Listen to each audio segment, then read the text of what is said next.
Germán Montoya cree que tanto emprendedores como compañías ya establecidas tienen que transformar sus negocios de lo tradicional a lo exponencial. Como cofundador y Chief Exponential Officer de Rocker, el impulsador de empresas basado en Miami, Germán define, ejecuta y comunica el rumbo estratégico de Rocker y de otras empresas que integran su portafolio. Nacido en Colombia, Germán gradualmente se ha convertido en realidad en ciudadano del mundo. Egresado de la Universidad de Cornell como economista y luego de la prestigiosa Kennedy School de la Universidad de Harvard, Germán está enfocado hoy por hoy en crear la próxima generación de empresas que podrían cambiar el mundo. Y Germán está aquí y ahora con nosotros para compartir experiencias y puntos de vista sobre temas de interés actual en el mundo de Venture Capital y empresarial en general. Aquí y ahora es un podcast auspiciado por PAG Law, especialistas en Venture Capital. Dejamos con ustedes, aquí y ahora, a Juan Pablo Capello y Germán Montoya. Bueno, aquí estamos con la figura Germán Montoya, el hombre exponencial. ¿Qué tal, Juan Pablo? No, ni hablar. ¿Cómo te está tratando esta situación aquí en Miami? ¿La familia bien? ¿Tú bien? Sí, afortunadamente, bien, sobre todo en comparación, ¿no? Algo que nunca me imaginé vivir, ¿no? Yo casi toda la poca actividad que no es trabajo que hago es ciencia ficción y es mi hobby, y aún así me cuesta admitir que no la vi venir. El mundo se nos cambió en 2 días. Y justamente hablando de eso, o sea, esto es uno de estos eventos que, o sea, no sé ni si cada generación el mundo enfrenta una situación que le afecta a todo el mundo a la vez. O sea, ustedes que pasan su tiempo ahí en Rocker Labs pensando en lo que puedan ser los cambios exponenciales que realmente pueden cambiar la humanidad y estos mega trends. O sea, ¿cómo tomas en esos cálculos lo que puedan ser eventos como los que estamos viviendo el día de hoy? Mira, pues es bien interesante, ¿no? Porque en Rocker, gran parte de nuestra razón de ser, por qué la empezamos y demás, es porque pensábamos que el mundo iba a cambiar en forma radical. Ya hace 10, 15 años, ¿no? Que había unas tendencias fuertísimas de cambio, y un evento como este claramente acelera algunas de esas tendencias y para otras completamente, ¿no? Pero las tendencias que habíamos visto y por las cuales empezamos Rocker, que es una compañía que crea compañías, es que sobre todo había una tendencia de mucha conectividad, que el mundo estaba más conectado que nunca, y no solamente más conectado, sino mejor conectado, con mayor calidad y demás. Y cuando pasan estas crisis, pues mi mente lo primero que piensa es, bueno, si no estuviéramos conectados, si esto hubiera sido en el año 2000 o inclusive un poquito antes o un poquito después, esta crisis hubiera sido completamente diferente y yo creo que mucho peor. Sí, entonces hay que darse cuenta. Creo que hay que darse cuenta que esa conectividad que estábamos viendo es una realidad hoy. Una realidad hoy. O sea que de alguna manera la tesis de inversión de ustedes sigue bien parada. O sea, esa conectividad. En ese sentido, sí. En la inteligencia artificial también. Pero, por ejemplo, nosotros habíamos estado mirando mucho retail y todos habíamos visto cómo el modelo de retail había cambiado, ¿no? Como jugadores de la antigüedad estaban perdiendo un montón de protagonismo, pero que nuevos jugadores estaban saliendo. Amazon estaba abriendo tiendas virtuales, reales, lo mismo que Apple. Está todo cambiando, pero esto realmente acelera un montón de ese cambio y resetea los mercados. O sea que jugadores que eran como primeros en esas industrias pueden hoy no tener la ventaja para el nuevo mundo. En cambio, cosas como educación, telemedicina, e-commerce, todas aceleraron. Y afortunadamente nosotros tenemos un equipo que es a prueba de este tipo de cosas porque son desarrolladores y pensadores. Imagínate si nuestros activos fueran activos reales, hoy ya serían pasivos, ¿no? El que tenga mucha Claro. tierra o el que tenga muchos activos en O tipo que ahí quien tenga comercial, mucho petróleo, por ejemplo. petróleo, Claro. o sí, cualquiera de esas cosas, sí. No, y cuál es, o sea, es muy interesante el punto que hiciste, porque el otro día estaba hablando con el emprendedor Andy Kleinman, un argentino que recién vendió su empresa a Atari. Y él hizo este comentario que suena obvio, pero que realmente no lo había pensado tan así, de que esto es como la primera vez en la historia del ser humano que se resetea la carrera. ¿Me entiendes? Que la verdad, todos, 98% de nosotros estamos viendo más o menos la misma realidad hace un mes. Y eso nunca ha pasado en la historia del ser humano.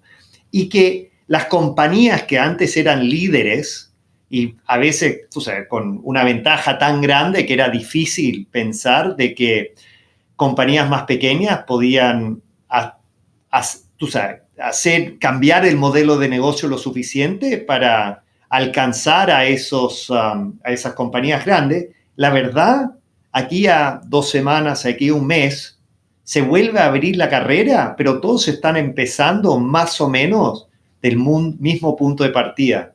¿Tú lo ves un Sobre poco todo. así? Yo lo veo sobre todo en algunas industrias, ¿no? Sí, No en todas. O sea, si ustedes ven la bolsa, ayer parecía que fueran dos bolsas, una que estaba, todo lo que tuviera que ver con petróleo al piso y todo lo claro. que tuviera con tecnología como si estuviera estaba como un bull y un bear market al tiempo, como si fueran dos realidades diferentes. Yo creo que, por ejemplo, compañías como Amazon, Apple, Google, lo único que van a hacer es fortalecer su posición. Ahora, un Claro. montón de compañías como Exxon, bueno, vamos a ver qué pasa. O inclusive compañías de educación, colegios o universidades antiquísimas, una Sí. gran pregunta. ¿Qué va a pasar con él? ¿No? No saben. Entonces, en muchas industrias se resetea el mercado, No, y te definitivamente. voy Y a en dar un muchas industrias, ejemplo. la sociedad. Claro, te voy a dar un ejemplo en carne y hueso que estoy viviendo. Yo tengo una de mis hijas en una universidad en los Estados Unidos top 10, que cuesta, te imaginas, miles y miles de dólares al año. Y justo estaba hablando con ella de que no sé si vale la pena pagar lo que estoy pagando para un programa virtual en el otoño. O sea, cuando ella vuelve a la universidad, ¿me entiendes? O sea, me Yo tengo, yo parece... tengo, yo tengo una hija de 8 y de 4 años Sí, y, y creo que quedaron en evidencia muchas de las instituciones educativas, porque las clases virtuales que han sido cubiertas por los medios, que qué maravilla que los colegios siguieron, y mi niña de 4 años tiene media hora de clase cada 2 días y la otra tiene una hora de clase, ¿no? Y uno se da cuenta que el resto de las actividades diarias son de, claro, sociales, importantes y demás, pero todo el sistema de educación ahora está en evidencia. Una gran pregunta, ¿cuánto estoy pagando y para qué? ¿No? Pero sí, eso es oye, interesante. y ustedes en Rocker tienen un modelo no tan común, un modelo muy innovador. ¿Por qué no hablas un poco de ese modelo? Porque me parece es el modelo para enfrentar este tipo de situación, porque son tan ágil en cómo puedan lanzar compañías. Sí, mira, nosotros desde que estábamos hablando ahora, que habíamos visto estas tendencias de gran conectividad y también de gran incremento exponencial en el procesamiento computacional, que fueron las dos tendencias que vimos para empezar Rocket, eh, eh, hemos creado una forma de crear empresas diferente a la típica aceleradora y diferente al típico investment bank, en donde hacemos una estrategia muy rápida de validación de la oportunidad y después vamos iterando el producto con mucho feedback del potencial cliente.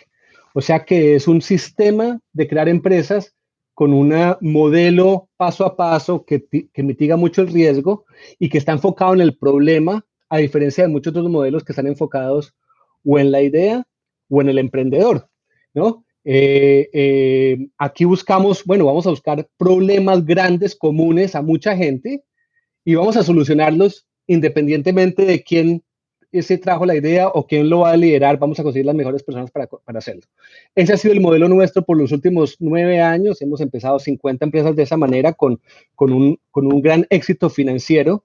Y creo que hoy en día es aún más interesante, ¿no? Porque hoy en día Claro. Los problemas comunes se vuelven muy obvios, ¿no? Y por fin tenemos un ejemplo de lo que es tener un enemigo común y todos ir a solucionarlo. Nunca habían habido tantos médicos colaborando al tiempo. O sea, yo sé que el coronavirus se ha politizado de muchas maneras, pero de alguna forma, como tenemos un enemigo común, más de 2 millones de científicos han estado buscando tratamientos, curas, esquemas. Ustedes han visto los esfuerzos de tercera dimensión para imprimir X o Y cosas.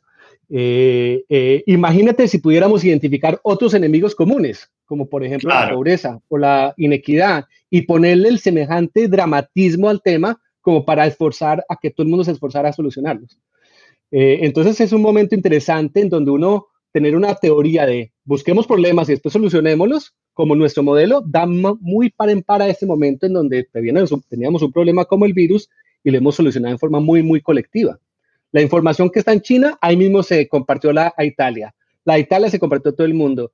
Lo que funcionó en una parte se aplicó a la otra parte, ¿no? Bien que mal, estamos muy, muy comunicados, más que nunca. Claro. Si nos acordamos de la peste de 1918, 50 millones de personas muertas, porque, y obvio, era imposible informar a todo el mundo al mismo tiempo. Y el virus era peor o mejor que este, pero era simplemente en otro mundo. Y otro mundo con menos comunicación entre la gente.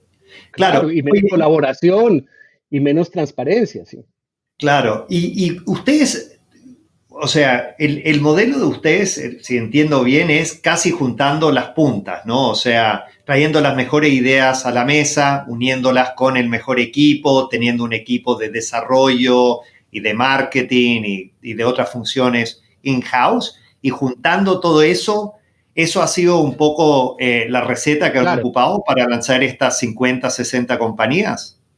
Claro, entonces, por ejemplo, decimos, mira, que hay un problema grande que es en Latinoamérica la desbancarización, ¿no? Hay de 600 millones de personas, hay 200 millones. Es un problema grandísimo. El que lo solucione tiene un negocio grandísimo. Vamos a pensar primero en ese problema y vamos a buscar 1, 2 o 3 o 4 o 5 compañías que ayuden a, en forma exponencial, reducir ese número de desbancarizados. Y vamos paso a paso, hablando con todas las personas, con todas las posibles damnificados, cuál es la propuesta de valor, los posibles que podrían llegar a ser, ustedes cómo pueden ganar dinero acá, allá, y tratar de solucionar eso en forma grande, porque una solución de financiamiento en Perú nos va a funcionar también en México. Eso es lo interesante en Latinoamérica, que esos problemas comunes, si yo puedo hacerlo en una solución, en gran parte lo puedo exportar a otras, ¿no?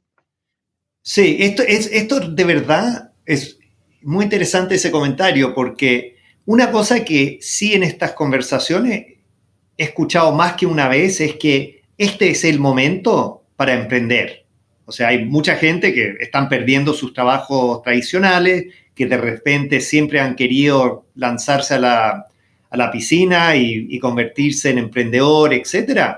Y la verdad, con esta situación en que muchos de los jugadores el día de hoy están detenidos y sabemos que el mundo va a cambiar, es el momento para aprovechar esta apertura del mercado, ¿no? Y me imagino ustedes también están pensando en cuáles puedan ser estas próximas 5 o 10 compañías que ustedes lanzan hacia esta nueva realidad, ¿no? Sí, para ponerle nombre y apellido, mira, vemos oportunidad en educación, como lo dije, sí, ¿no? Estoy tomando nota para que sepas, porque... Sí. No, y aparte sí es, pero educación a distancia es una cosa bien, bien interesante, ¿no? Trabajo remoto, de repente nos dimos cuenta que sí podíamos trabajar en forma remota, ¿no? Claro. Ahí van a haber un montón de oportunidades, ¿no? Telemedicina que era un hecho que estaba sucediendo, hoy solo se acelera. Y e-commerce que en Latinoamérica ha tenido una historia muy, muy rocosa, ¿no? Que empieza, que no Claro. empieza, que se confía en la tarjeta de crédito, que no se confía en la tarjeta de crédito, que si me entregan, que si no me entregan, que si hay que pagar 50% de impuestos porque el producto es importado, ¿no? Ese tipo de cosas en Latinoamérica yo creo que van a acelerarse en forma Claro. rapidísima, ¿no? Delivery, e-commerce, entonces esas cosas son bien interesantes. Como base a todo eso, creo que va a ser bien interesante lo de inteligencia artificial, porque la inteligencia artificial en gran parte es la que nos ha ayudado en esta crisis, es la que nos permite encontrar patrones dentro de la humanidad y tratar de empezar a prevenir, y creo que esa va a ser una tendencia grande, es poder hacer cada vez mejores sistemas de predicción para enfrentar esta u otras crisis. Y esto me lleva un poquito a algo más filosófico, y es que la crisis esta nos ha llevado a un momento de darnos cuenta que no éramos tan invencibles, ¿no?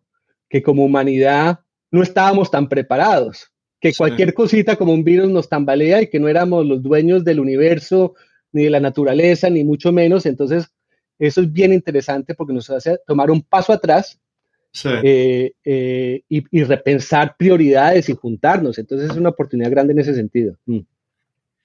No, muy interesante ese punto, porque mi mamá me hizo acordar el otro día que la palabra cuarentena viene de los años 1400, cuando no sé si se inventó el concepto, pero de ahí salió la palabra, porque había unos marineros que llegaban a los puertos de Lisboa en aquel entonces, del Medio Oriente, y a veces traían ciertas enfermedades, y le obligaba a estos marineros que se quedaran en sus barcos 40 días, por eso cuarentena, de ahí viene la palabra. O sea, pero es impresionante cuando te pones a pensar que la solución a este problema ha sido buscarle una solución que existe hace literalmente 500 años. Es una increíble. locura. Es increíble, bueno. Y yo no soy muy religioso, pero en la Biblia está Jesucristo yéndose al desierto por 40 días sin comer y sin beber para aliviarse, ¿no? Es algo que Claro. ha sido todas estas pestes recurrentes, inclusive si tú te pones a ver, porque claro, como tú bien dices, hay un poquito más de tiempo, sobre todo para mí las curiosidades. Entonces me puse a ver anuncios en el periódico sobre la peste española en 1918. O sea, hace 100 años, más o menos. Hace 100 años, 102 años, claro, ¿no? Sí. Y estaba empezando esta peste justo después de la Segunda Guerra Mundial, y si ves los anuncios en los periódicos, eran exactamente iguales a los nuestros. Era, póngase una máscara, distanciamiento social, no salga a la calle, ¿no? Increíble como ya hemos pasado por estas, increíble como se nos olvida. Exactamente. Pero creo No, que esta reacción a este virus definitivamente ha cambiado el mundo. Yo no lo pensaba así. Pensaba mucho más fácil una cosa como un ataque. Todos crecimos en la Guerra Fría. Claro. ¿No? Y en el terrorismo. Sí. Entonces, en todas las cosas que nos imaginamos en la mente, era difícil imaginarse esta reacción. Y finalmente, creo que hoy vamos a pasar, creo que al final de la semana Estados Unidos va a llegar a más de 1 millón de infectados, que es un montón de gente, pero realmente comparado con la peste esta de 1918 o con la bubónica o cuando los españoles llegaron a Latinoamérica y con las enfermedades con la mataron gonorrea, 25, claro, 25 millones de personas. No, y eso era entre el 80 al 90% de la población indígena en este continente. No, claro. Oye, pero es increíble como ahora van a morir menos de 500.000 de personas, que fue suficiente para unirnos, ¿no? Sí. Y también para resaltar un montón de cosas que nos separan, ¿no? Y volviendo un poco más a la cancha chica, y gracias por ese comentario de Big Picture, porque de verdad me hacía falta escucharlo, ¿no? Y porque hay que también tener las cosas en perspectiva. Me imagino, o sea, con este portafolio de 50, 60 compañías que han sido co-creadas por Rocker, Me imagino tú tienes una conversación fluida con una buena cantidad de ella y de esos emprendedores. ¿Cómo ha sido un poco la reacción de ellos y ustedes cómo provocan estas conversaciones, que a veces son conversaciones difíciles de tener con emprendedores, de que entren en razón de que el mundo está cambiando y por ende sus negocios tienen que cambiar? Sí, mira, hay unas compañías como estábamos hablando antes, que están mejor que nunca, ¿no? Que si no hubiera sido porque el Claro. mundo les cambió, están creciendo como nunca. Por ejemplo, tenemos un par de inversiones en compañías satelitales, que están mejor que Ah, nunca. Habíamos hecho una gran inversión en una compañía que simula el contacto a miles de distancias, está feliz, ¿no? Pero sí, compañías como, por ejemplo, de scooters, pues la gente no está saliendo. Hay que ver claro.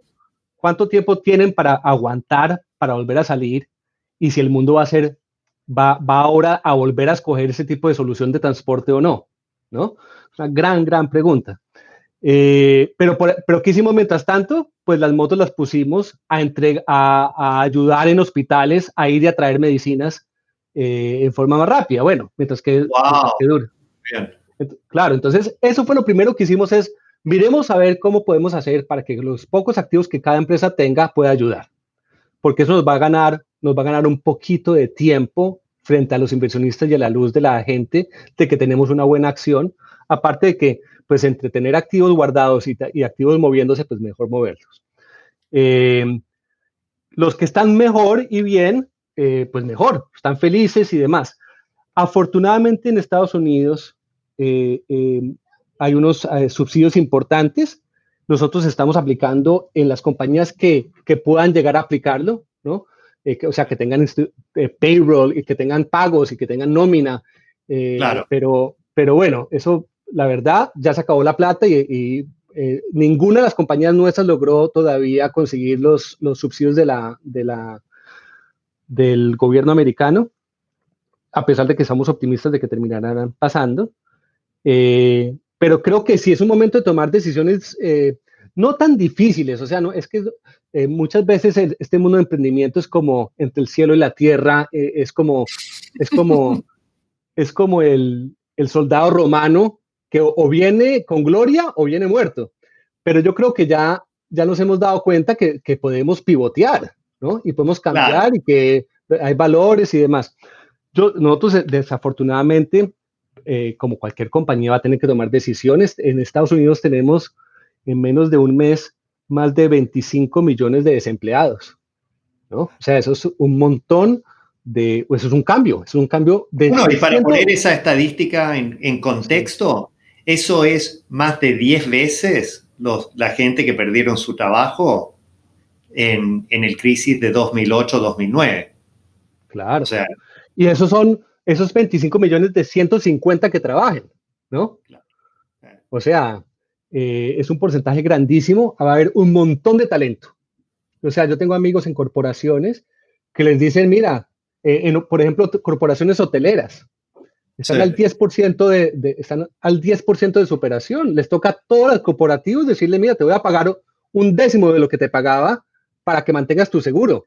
O sea, no es solamente, eh, eh, no solo la gente que ha perdido el trabajo ha sido de todos los niveles. sí. Entonces va a haber talento por ahí. Nosotros empezamos Rocket en el 2008, después de la recesión, pues porque era mucho más difícil, era más fácil empezar trabajo que conseguir su buen trabajo, ¿no? Claro. Sí, no, es una muy buena manera de... Eso es hacer limonada de limones, ¿no? Sí, yo sí que en ese momento, si yo quería ir a conseguir un trabajo de consultor, pues me iba a ir mucho mejor tratando de ser emprendedor. Y creo que ese va a ser el momento de ahora. Sí, Entonces vamos a tener un montón de personas emprendiendo en un montón de industrias que parecían irrelevantes, pero que no lo son, ¿no? Agricultura, transporte, cosas que estábamos pensando en otras cosas y que nos toca volver a ese tipo de servicios. En general, creo que el humano se va a volver mucho más precavido. En las casas por los próximos 20 años va a haber mercado siempre para 2 semanas, sí. ¿no? Entonces, Y papel higiénico para un mes. Sí, sí, bidet en vez de papel higiénico, la gente va a empezar a Claro. comprar más mangueritas en vez de papel higiénico, ¿no? Más creativo. Fuiste de la vieja escuela. Sí. Bueno, yo creo que ahí va a estar interesante el tema ese de cómo la creatividad va saliendo, ¿no? Así rápidamente, ¿no? En Colombia, por ejemplo, al ver los costos de los ventiladores importados, muchas de las fábricas locales, ensambladoras de motos, inventaron un ventilador que es mucho más barato que las alternativas y lo estamos produciendo en Colombia a un quinceavo del precio que el ventilador de $30,000 lo estamos haciendo por 2,000 en Colombia. O sea, imagínate el montón de monopolios que se van a romper por la creatividad, Claro. ¿no? Y hablamos un segundito, yo sé que te fuiste, te viniste a los Estados Unidos a estudiar en Harvard a una relativamente joven edad, ¿no? Pero en tu querido país de origen, Colombia, yo creo a todos nosotros nos ha agarrado un poco de sorpresa en el buen sentido de la palabra, la alza de Colombia como la segunda plaza más relevante para temas de venture capital en toda América Latina y de repente en algunos, medido de algunas maneras, hasta más relevante que todo Brasil en el mundo de emprendimiento e innovación. ¿A qué se debe eso? O sea, a mí yo siempre sentía que era extraño que México, no surgiera como plaza relevante, súper relevante en el mundo de emprendimiento y la verdad en los últimos 5 años México ha estado en alza y le ha ido muy bien y ya me parece ha tomado esa posición que siempre debería haber tenido como uno de los líderes. Pero yo creo, por lo menos a mí, y yo llevo 20 años en este ecosistema, ha sido muy llamativo y muy interesante lo que ha pasado en Colombia en los últimos años. Sí, yo creo, mira, eh, eh, Colombia tiene un montón de factores interesantes. Eh, el principal es que por mucho tiempo estuvo en una pelea interna Uh-huh. eh, eh, eh, que a pesar de que se mantuvo una democracia, o sea, que nunca hubo dictadores y demás, siempre hubo una guerra interna que hacía que la inversión extranjera fuera mínima, fuera mínima. Yo creo que ha sido positivo haber firmado esa paz hace un par de años con las guerrillas, sobre todo en ese sentido, la inversión extranjera creo que el año pasado fue de 20 veces lo que fue hace 10 años. O sea, el incremento en inversión extranjera ha sido gigantesco porque el rating del país cambió. Esa es una parte. La segunda es que gracias a Pero eso... perdona que te interrumpa, pero una pausa ahí, porque eso también hace que las multinacionales contraten más gente, menos, o sea, gente capacitada, van a trabajar estoy inventando, IBM, en vez de montar a su emprendimiento. O sea, a veces eso era un poco uno de los factores que siempre ha tenido a Chile un poco detenido en el tema de emprendimiento, porque la alternativa es muy distinto cuando estás en Venezuela o en la Argentina, que el país está Claro. pata arriba económicamente y muchas veces esa gente que hubieran tomado un trabajo en una multinacional optan para ser emprendedores, ¿no? Sí, sí. Entonces, mira, eso tiene muchas cosas, ¿no? Por mucho tiempo Colombia no tuvo influx de capital ni de talento. Al contrario, lo que tuvo es éxodo, Claro. éxodo de talento y de capital, ¿no? Por esta guerra grande. Lo que pasó el año pasado también es que Chile, que era nuestro ejemplo y luz, una gran pregunta, ¿no? Una gran Sí. pregunta sobre el país. Pero también creo que Colombia, por lo que ha estado en esta situación de mucha violencia, ha tenido un porcentaje de la población muy internacionalizado, que ha ido por todas partes yendo y viniendo, que por ejemplo, tanto Brasil como México, pues son economías tan grandes que no hay por qué irse. Pero si tú te pones a ver, hay una gran emigración en los 90s y 2000 de colombianos que estaban buscando educarse y salir de sus países por miedo a la propia violencia y porque las opciones eran mejores en otras partes. Pero no porque eran completamente pobres. Entonces siempre tuvieron nexos con Colombia y volvieron a ir y tenían nexos constantes. Y ahora que está en un país con mucha más inversión extranjera, en paz, y con esta visión global de un montón de clase media y clase técnica educada en forma internacional, entendiendo el mundo en forma internacional, pues como que les llegó el momento de que están un poco más preparados a vivir un mundo internacional de ese momento. Eh, eh, pero también, pues, o sea, porque ustedes, si mal no recuerdo, tienen equipos de trabajo repartidos en varios lugares, ¿no? sí, sí, en Colombia tenemos una oficina grande que adquirimos hace varios años de tecnólogos. Claro. Tenemos equipo en México, en Argentina, en Chile, pero son más que todo productores de servicios. A nivel de economía que tú preguntabas de Colombia, ¿por qué había salido así? Yo creo que es realmente eso, que tenemos un montón de gente por todas partes. Se volvió casi que un pequeño eh, diáspora de colombianos ayudándose, presentes en todas partes. Claro, no, porque la verdad me saco el sombrero y justo vengo pensando que me imagino va a haber este efecto que era como el efecto de PayPal, que después del éxito de PayPal hubo muchos emprendedores que salieron, que habían estado en PayPal, como Elon Musk, que fue a lanzar a otras compañías, Jack Dorsey con Twitter y Square, y que esta gente que habían estado, es como la mafia de PayPal. Me imagino que de alguna manera en Colombia, con el éxito de compañías como Rappi, etcétera, vamos a empezar a también ver ese efecto. Bueno, lo vimos con ustedes y con Mercado Libre en Argentina, ¿no? Que Claro. son los fundadores de eso, son los fundadores de los fondos de NXTP, o sea, Asset Ventures, claro, sí. Kazakh Ventures y todo, Kazakh Ventures justamente, entonces son, eso es lo que más que todo dice Endeavor, ¿no? Que una vez que empiezan a ver de estos tipos de eventos en cada país, se empiezan a generar Ese efecto réplicas, multiplicador. Sí, exacto. Como Intel en San Francisco, sí. Gracias a Exacto. Intel empezó Apple, bueno, así. Sí. Oye, y cuando tú miras a América Latina, y ustedes claramente tienen, tú sabes, le echan una mirada a la región, te, ¿cómo te parece el ecosistema tech en general debería evolucionar en los próximos años? O sea, obviamente hubo, tú sabes, este efecto bastante inesperado, pero un tsunami total con la llegada de SoftBank a la región hace un par de años atrás, ¿no?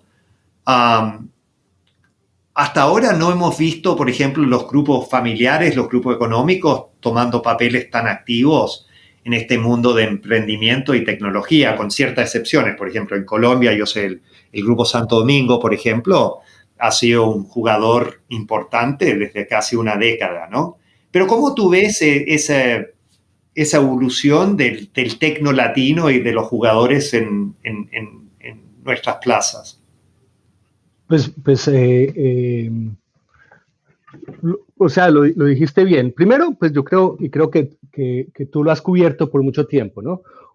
Una buena idea y un buen equipo, hoy en día, no importa dónde esté, los buenos inversionistas lo encuentran, ¿no? Claro. Como Rappi o como Nubank, ¿no?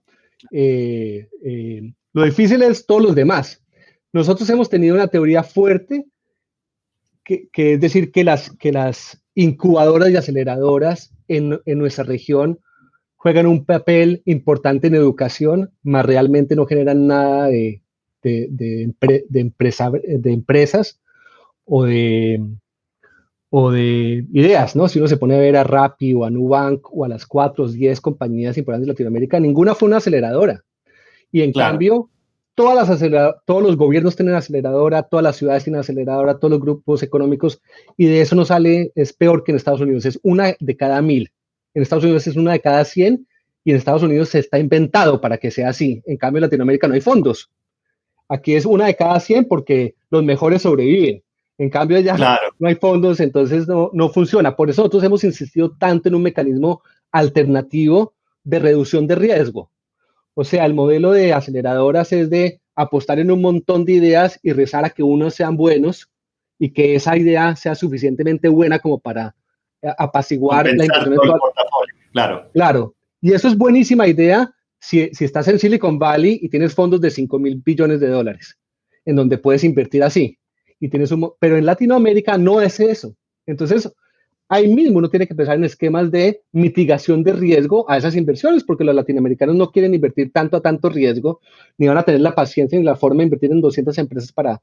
Entonces, nosotros hemos insistido mucho en esquemas que sean un poquito más reales en este sentido. Es soluciones a problemas reales, no a posibles problemas inventados, ¿no? Claro, o sea, no es la típica que una solución en busca de un problema. Es exacto. Entonces, por eso es un poquito más bajado a realidad. Mira, que hay problemas reales, educación, salud, agua, polución, y son grandísimos, ¿no? Y segundo, hagámoslo en una forma mitigada. Hablemos con mucha gente, hablemos con el cliente. Si al cliente no le gusta rojo y amarillo, hagámoslo rojo y verde, como si le gusta. Si le gustan 4 pasos en vez de en 3, yo le puedo preguntar al tipo hoy en día cómo le gusta y mejorar el producto en vez de estar tan... Entonces, nosotros sí pensamos que este esquema de aceleradoras en Latinoamérica, pues tiene que evolucionar a un esquema de mayor mitigación de riesgo por medio de... Y realmente nosotros pensamos que es el momento de la colaboración y el genio colectivo. Fíjate cómo hoy en día las soluciones del ventilador no vinieron de Silicon Valley, vinieron de Colombia. Y correcto. entonces uno se da cuenta, wow, el talento sí es mundial y sí está conectado. Imagínate el montón de tesoros de talento en Latinoamérica, de roquitas que no hemos levantado, que están por ahí para salir. Entonces en Latinoamérica, bueno, esa es la solución para mí, es tener unos esquemas de mitigación por medio de mucha más interacción, de no creer tanto en invertir en 50,000 cosas para que una salga adelante, sino más bien acompañados de la mano para que de cada 20 cosas, 19 salgan adelante, bien pensaditas, bien pensadas.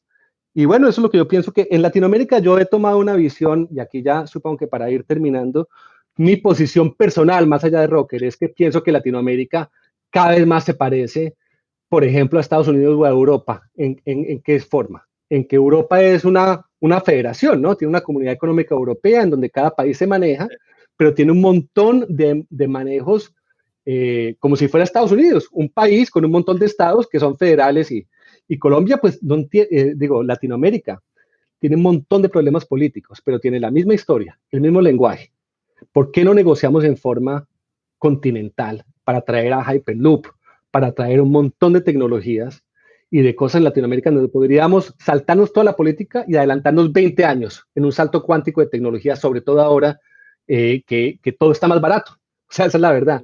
Y entonces esa ha sido mi posición. De tu boca a los oídos de todos los políticos, ¿no? Porque eso al cabo es lo que nos viene pidiendo por 500 años en nuestro querido continente. La calidad de los gobiernos, ¿no? Sí. Pero estoy totalmente en sintonía contigo de que el modelo de Silicon Valley de los Estados Unidos, de la industria de venture capital, es un modelo bastante de spray and pray, de hacer, como tú dijiste, ricos. Claro, y eso es un modelo que pueden jugar los ricos. Y yo siempre le digo a la gente que quiera meterse en este mundo de emprendimiento en la región como inversionista, yo digo, todo bien, pero por favor, tienes que aceptar de que el 70, 80 o 90% de las inversiones que tú haces al fin y al cabo, no van a tener un retorno económico. O sea, 2 cosas le digo a la gente. Uno, te recomendaría como un ser humano invierta y hagas estas inversiones por algo más allá del retorno económico. No estoy diciendo que no deberías buscar el retorno económico que quieras y el más alto posible, pero trata de tener otra razón, otra convicción para hacer esas inversiones. Porque la realidad es que si en los Estados Unidos, no lo puedo creer, lo que decía estadísticas que tiraste, que la aceleradora, que supuestamente hay gente muy inteligente detrás, capacitando estos emprendedores en estas camadas de 1 mes, de 3 meses, de 6 meses, solamente logran que una de esas compañías sea un éxito, que escriba algo de historia, bueno. Que sobreviva 5 años, Sí. Eso es un poco la estadística de éxito para la aceleradora. Interesante. Sí. No, mira, me parece súper interesante el modelo de Rocker, este modelo de co-creación, colaboración de las empresas. O sea, estoy de acuerdo contigo. Ustedes han sido uno de los innovadores en ese espacio y les ha ido muy bien y no me cabe duda que van a seguir escribiendo historia con eso. Y también, Germán, súper agradecido por haberme abierto este espacio. Desde que te conozco, tú eres una de estas pocas gente que cada vez que hablo contigo me hace como explotar la cabeza, ¿no? Por las ideas exponenciales que pones sobre la mesa. Oye, te quiero hacer una última pregunta antes de concluir. ¿Qué mensaje le quieres pasar a los hinchas del tecno latino aquí ahora para que mantengan el optimismo y la fortaleza en estos momentos difíciles? Bueno, pues primero gracias por esas palabras y ojalá que me sigas invitando para poder seguir teniendo estas conversaciones tan deliciosas que me gustan mucho. Yo creo que dos cosas para los tecnolatinos, ¿no? Una es que, dada esta circunstancia o cualquier otra, ser emprendedor siempre ha sido cuestión de valientes y no quiere decir que eso debería ser así, ¿no? Hay mucho valor y mucha inteligencia que perdemos porque el mundo del emprendimiento está hecho para los suicidas. Pero digamos que gran parte es, ¿cómo se dice? Persistir, Claro. ¿no? Sobrevivir es ganar, sobre todo en el mundo de emprendimiento. Y ahora que estamos en un mundo del virus casi que nos todos somos emprendedores en ese sentido. El que sobreviva gana. Entonces claro. hay que perseverar.